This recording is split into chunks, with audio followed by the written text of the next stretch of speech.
its collar. The German Shepherd got out of his collar? Yes, slipped out of the collar, which was not untight, and that is an assumption. I will say that because I didn't see the collar, and picked him up again. But your boyfriend was holding him. And that's when Jesse jumped in again, pulled her off. My jacket around Jack, picked him up and held him close like that. And it was very difficult to do because he was in a lot of pain. He was crying. He was in an awful lot of pain. Where was the German Shepherd at that time? Jesse had her restrained. Okay. And while he was restraining her at that point, that's when I noticed Miss Betancourt come up. She did offer an apology. She? Yes, she. She offered an apology. She had small children with her. What did she say? She didn't say, I apologize. What She did she did say? say she was sorry. She said, I'm sorry. What else did she say? At that time, I have got to be honest, admit, I was more concerned with Jack, and Jack was still yelping. All I heard was, I'm sorry. My conversation with her was that I wanted her phone number because we were going to leave immediately to take our dog to the veterinarian. Did she give you her phone number? Yes, she did. Who wrote down the phone number? I put it in my phone. We didn't have pens or pencils, you know. Okay. Took the dog to the vet. Can I see the vet bills, please? Yes, I'd like to hand him off because he's not real comfortable. You're not comfortable, Jack. I'm really sorry. Okay, let me flip to the back. This would be the initial vet bill. There was an additional vet bill. This is the breakdown of how those charges were. Now, I assume you contacted Miss Betancourt at some point after you had the dog tended to by a veterinarian and surgery was completed. On what date did you contact her? Well, actually, I contacted her immediately, hours after the initial incident. Okay. It wasn't just one vet visit. Okay. So she gave you her correct phone number. She did. And could you tell me the conversation that you had with her? Was not able to converse with her when I first tried to call her and text her. I got no response. And then I need to explain that at that time there was a lot of trauma. We hadn't even been able to get Jack out of our car. He was in so much pain. There was a lot of trauma. When did you finally reach Miss Betancourt? Later on in the late afternoon. Of the 22nd? Yes. And tell me about the conversation. She called me back, and she was upset with me for leaving messages insisting that she call, insisting that they talk to us about doing the right things. Just a second. I want you to tell me what she said. Well, when I first picked up the phone and she called, it's like this. I don't need you calling me. What kind of messages did you leave? My last message I left her was after numerous attempts to call her. And I was distraught, and I was irate, and I was, you need to contact us. I got it. Yeah. Okay, so she said you... Our conversation was, your husband needs to contact Jesse. They need to talk about how we're going to resolve this issue. And what did she say? And she said that would take place. Did it? It did take place. So her husband contacted your boyfriend? Well, there were things that happened in between. I'll make it as brief as I can. I just want to know what your conversations were with the defendants. Okay. I want to hear how they responded. Did you have the next conversation? He had the next conversation. Tell me what your last name is, sir. Lara, L-A-R-A. Mr. Lara, you spoke to Mr. Betancourt? Yes, I did. Do you recall the date? On the 23rd, the day after. The day after. You contacted him? He finally called me. I just walked out of the police department to file a report. He called, yelling at me. What did he say? It's for us to be harassing his wife. She's very ill. She gets panic attacks where she falls down and she's immobilized for 30 minutes or so.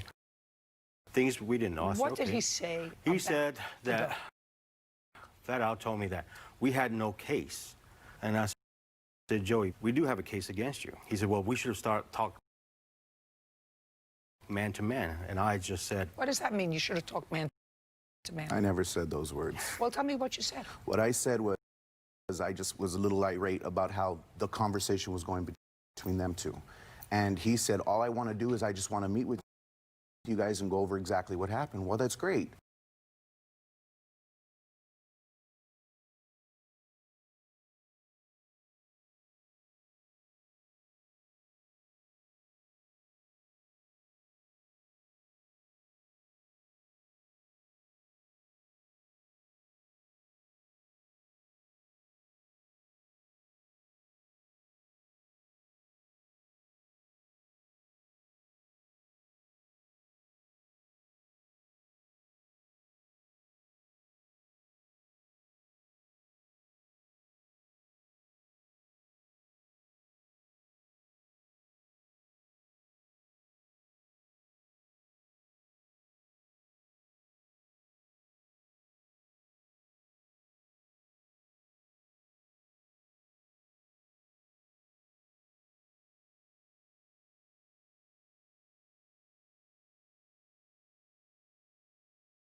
be adults, because we're all adults. Explain to me what happened. I'd love to meet with you. I Well- never once said, let's talk man to man. That's not my lingo.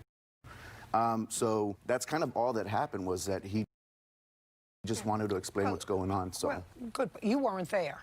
at the park? Yes. Oh, yes, I was. Oh. Yes, I was at the park. So I want you to tell me you were there with your wife and how many children? 3. We have 3. How old are they?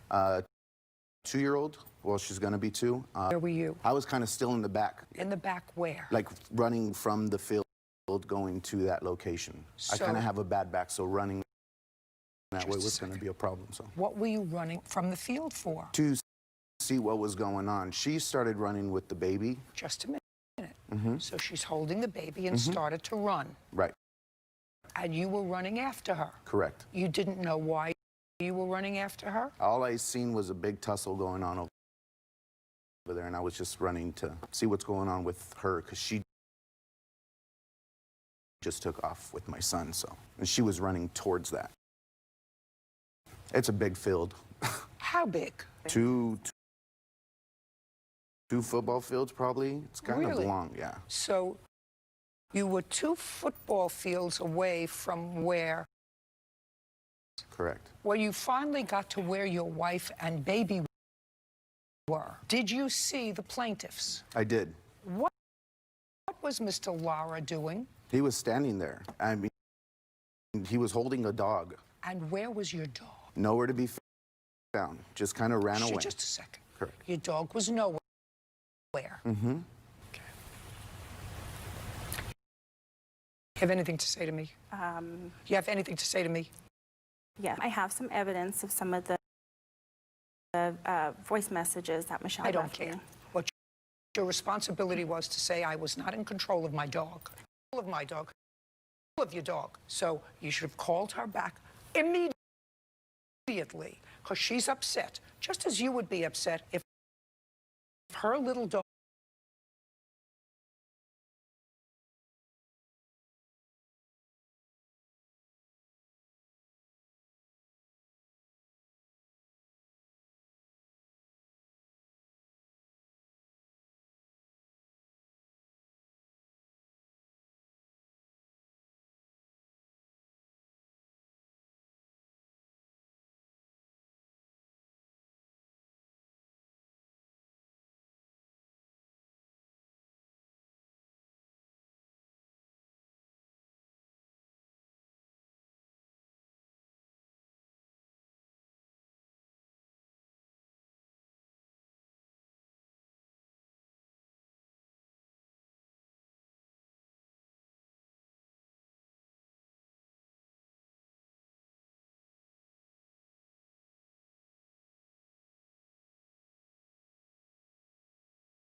and bit your 2-year-old, I understand. you would be very upset if she didn't have control of her dog.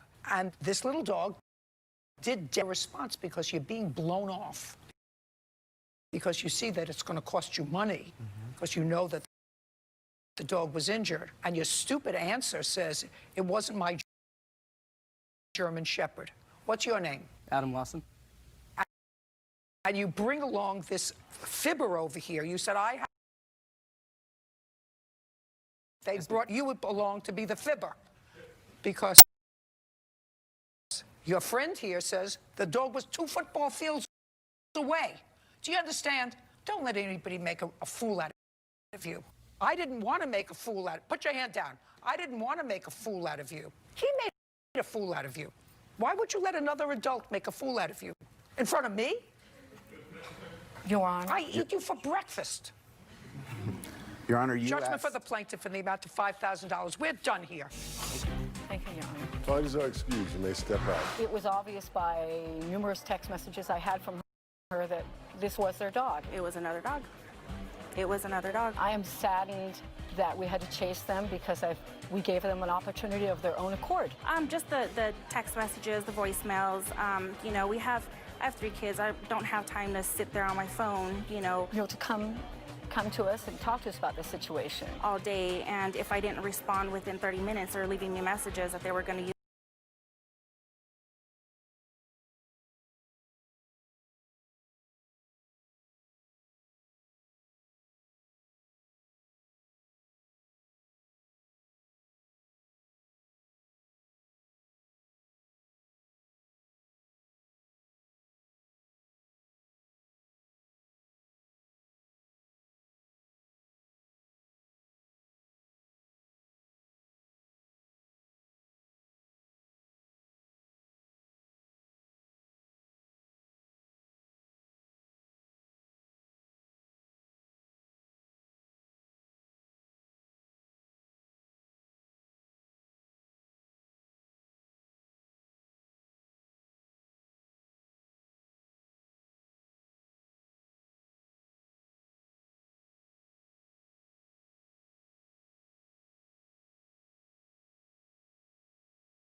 not going to, allow somebody to make threats to us and think that it's okay. And that's what it comes down to. And if you give someone your word, practice integrity. Do what you say you're going to do. We're just laying low for a little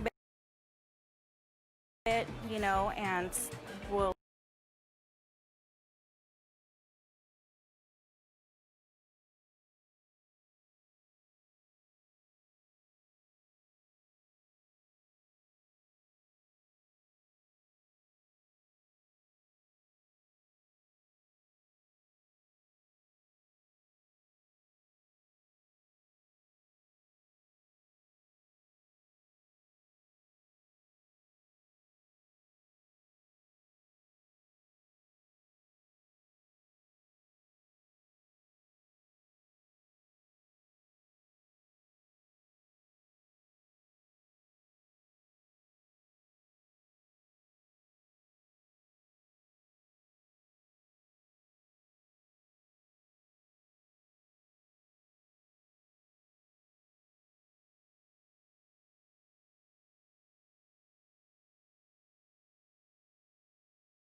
There you go. You're getting all wrapped up. So this baby is about 5 minutes old. Yeah. Welcome to the world, little one. And there's no more light.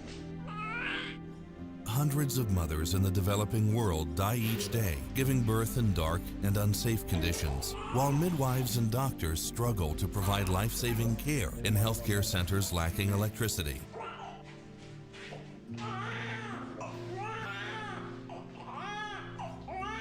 Since 2010, We Care Solar has been providing a reliable and portable solution that saves lives in childbirth. The compact, efficient, environmentally friendly, and sustainable solar suitcases have made solar power simple, accessible, and affordable.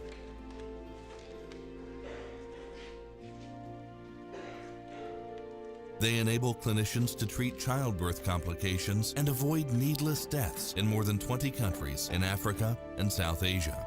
In the last 5 years, We Care Solar, in close collaboration with local partners, has succeeded in empowering 5,000 health workers in the areas of solar energy utilization, installation, and servicing to ensure the solar suitcases have a long-lasting impact.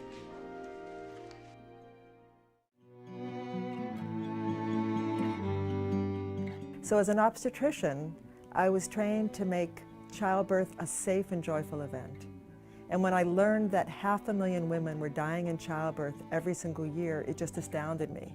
And I had an opportunity to observe care in a hospital in northern Nigeria and spent 2 weeks spending 10 to 14 hours a day just watching what was going on in a hospital.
Sight's Global Health Idea Lab about vision and mission, purpose-driven innovation. We're thrilled to have all of you with us here today. My name is Julie Mountcastle, and I am head of school at Slate School in North Haven, Connecticut. As a pioneer of responsible healthcare delivery, Unite for Sight serves, empowers, and mentors organizations and individuals to provide high-quality outcomes. Unite for Sight has supported local doctors in developing countries to provide care for nearly 3 million patients living in poverty, including more than 109,000 sight-restoring surgeries. Unite for Sight's Global Health Division, including today's Global Health Idea Lab series, develops and nurtures current and future global health leaders. Today, we have remarkable experts who will share insights about connecting global health learning with practice and engage in an honest, in-depth conversation about how to effectively apply these skills across settings. So now I'll describe the basic logistics of this panel. We're so delighted to have you all with us today. We have 5 amazing panelists, and they have a wealth of expertise to share with you during the next hour. So we'll proceed with having our panelists introduce themselves in alphabetical order. And I'll just ask, please begin by introducing yourself, your background and current role, and please do share some key guidance about vision, mission, and purpose-driven innovation. So I'm delighted to introduce you to our first panelist. So welcome, Ned Breslin. Good morning, Ned. Morning, and thanks for having us on here. I'm talking to you from beautiful Colorado, and I really appreciate the opportunity. So my name is Ned Breslin. I'm the CEO of the Tennyson Center for Children in Denver, Colorado. We are in the child welfare sector. I worked, a lot of people are surprised by that because I worked for 27 years in international water and sanitation, lived for 16 in Southern Africa, and ran an organization in the US called Water for People, which did some pretty dramatic things internationally in terms of changing the way water sanitation is thought of, monitored, and implemented. So that was fun, and I loved it. But I switched to child welfare because I have a background that's very similar to the children in the child welfare sector. Grew up in a particularly abusive family and was not with my family for a while. So I felt it was time to get back to my community. So did an enormous pivot. And I will tell you, it's created the most kind of opportunity for creativity and liberation that I have ever experienced. And so maybe that's something we can talk about.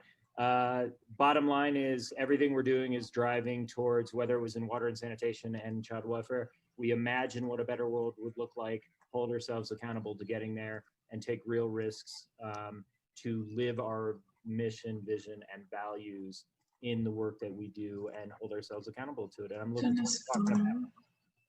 Wonderful, wonderful, Ned. Thank you so much. Looking forward to the conversation. Free virtual panel.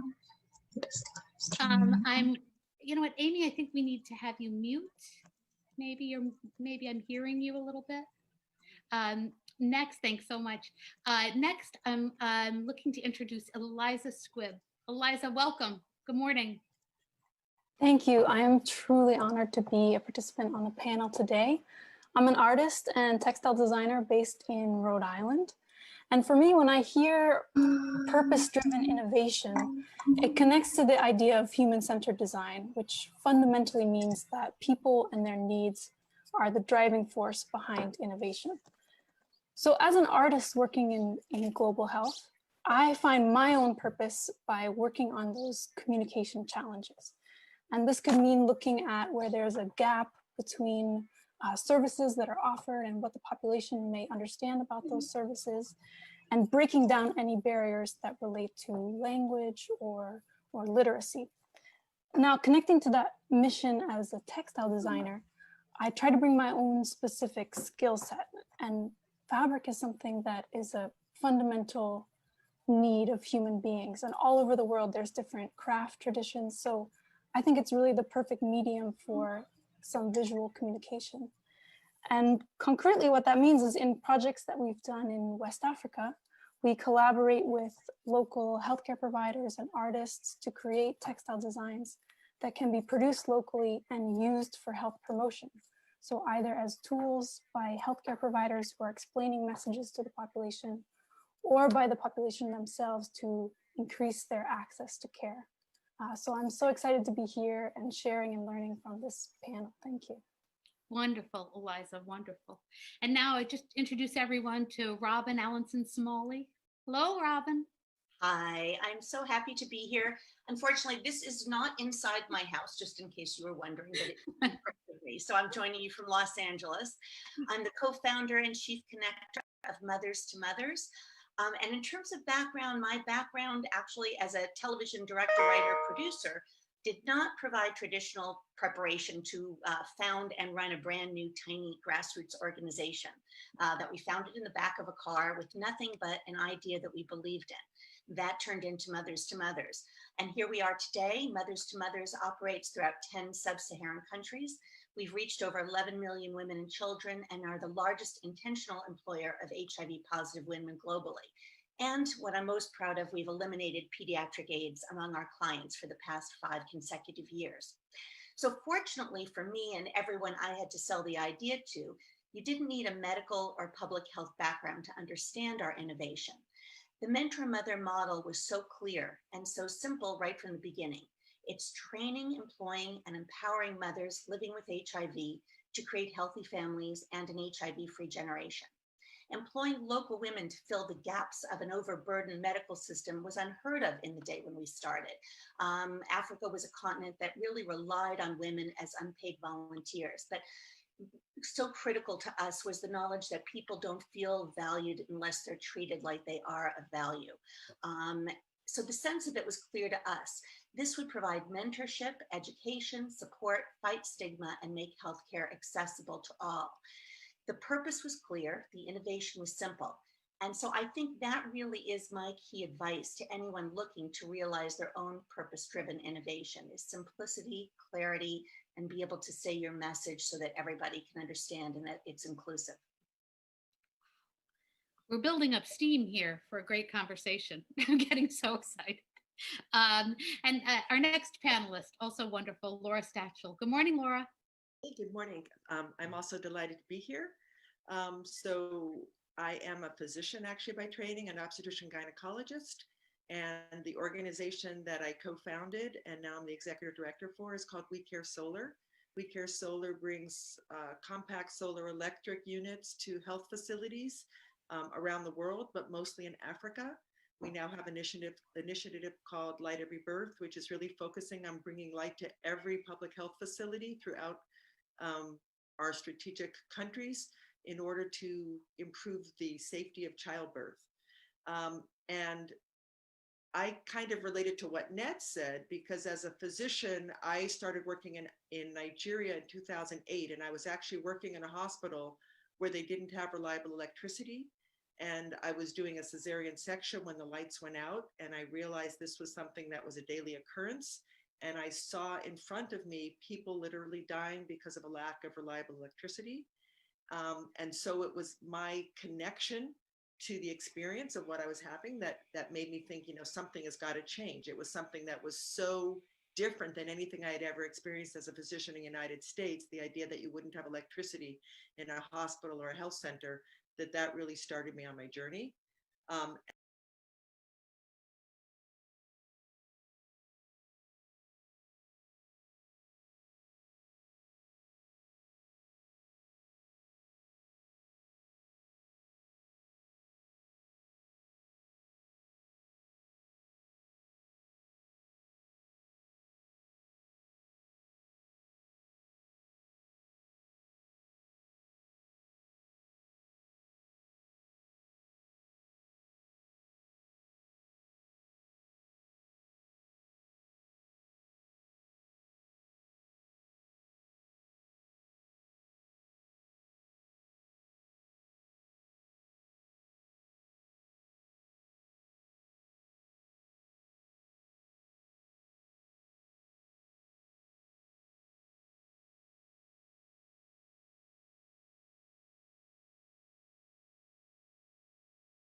And the one piece of advice I would say is that you need to have a real personal connection to your mission, that it is something that will take a huge amount of work, effort, and determination.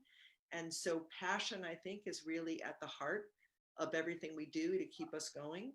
So if you can find a way that you can be passionate about something, that's a big part of being a good communicator, is to really hear about the thing that you're working on. Introduce you to Sam Daly Harris. Hi, Sam. Hi there. Let's see, the Microcredit Summit with Mohammed Yunus and Finca founder John Hatch in 1995, but now I'm the founder and principal of Civic Courage, and we train nonprofit leaders to create structures of support that can dissolve their members' powerlessness and help them champion their cause.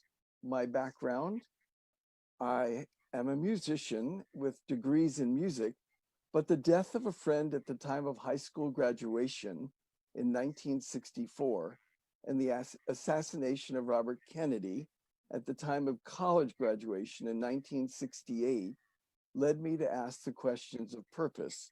Why am I here? What am I here to do? What is my purpose? That led me 9 years later, I'm a little slow, to volunteer with the Hunger Project, which led me to talk to 7,000 high school students on ending world hunger, classroom by classroom. And because I'd read experts calling for the political will to end hunger, I asked the 7,000 students the name of their member of Congress. And when fewer than 3% could answer correctly, that led me to founding Results 40 years ago. This quote by inventor and futurist Buckminster Fuller is one of the things that's guided me. Fuller said, "The things to do are the things that need doing, that you see need to be done, and that no one else seems to see needs to be done. So when experts called for the political will to end hunger, and only 3% of students could name their member of Congress, I saw something that needed to be done." So you have to pay attention to what's missing, what's needed, and then you have to have the courage to act. It's great to be here. Wonderful. Well, as I'm sure you can all see, we have a wonderfully eclectic group, but I'm sure I speak for everybody when I say, even at the start of this conversation, just thank you to all of you for all that you do. I want to start with Ned, because Ned has a phrase in his, on his website that I love: audacious systems change. And I hear that in all of what you're all talking about. But you've done this across several organizations, and I'm just wondering, how did you come to develop your vision to make these systems change, and what maybe are some of the big lessons learned for you, Ned? Well, I'd love to play off of what everyone just said, because it was beautiful introductions. But I think there is a why that drives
drives a lot of the systems change, and people don't talk about it. They talk about systems change in very kind of technical terms and kind of how do you organize people, how do you communicate, but like what's driving it at its heart?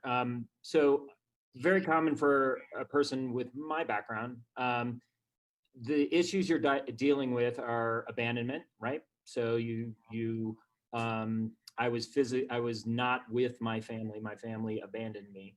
I have a deep sense of isolation, of being alone, of being the only one who had this problem, which isn't true, but no one knows, and massive judgment. I was pretty much considered a bad kid. I was considered pretty dumb.